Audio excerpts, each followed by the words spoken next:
Assalamu alaikum warahmatullahi wabarakatuh. Haray o video ɗo ko fi tindinangol jama'u kono ɓe wawirta instalude application fi jantagol radio lawol kisal e jummaje ɗen fo e 21h30 heure de Paris inchallah.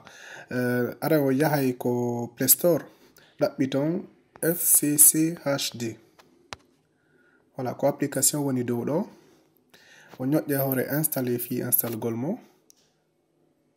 Voilà abboɗon ha installation on lanna. So installation on lanni ɗo wawi mo udutude ɗibbon gol bindol tatabol ɗo ko windi ɗo add guest account. Doga ko windi ɗo description windon lawol kisal. Ley ɗon ko drapeau woni ɗon winde o numéro ɗo 712 775 70 35. Donc o numéro ɗo ko woni ɗo woderadu noon ko ɗo waɗa ton hay sina drapeau on affiche ɗo on waɗa o numéro ɗon nan. Donc ley ɗo ko windi ɗo access code o winday 75 80 10. Ley ɗo display name o winday ɗon inde mon nden.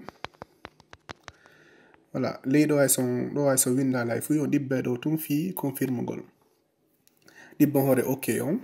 Voilà ɗo joni radio on installike o configurama fi noddugol janto ko on ɗibbo waɗa kun téléphone ɗo ɗibbon ko windi ɗo call using internet. Voilà ɗo on connectike ko radio ara on wawa jantade bayana on. So bayana on lanni min udditay fi lande fi pose landagol landal ko waɗu étoile 6 1. Voilà ɗon on wone directement ko ligne lande tuma tourmo on hoti wo min udditane on micro mo o makido e karma ko ɓen.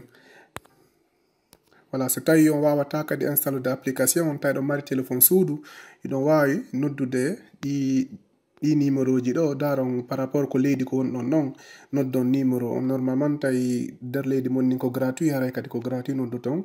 So noddi o numéro ɗo numéro goto e ɗi numéro ji ɗo ɓe landoton code donc 75 80 10 waɗon dièse on donc 75 80 10. Voilà koko ɗon no inchallah. Assalamu alaikum warahmatullahi wabarakatuh.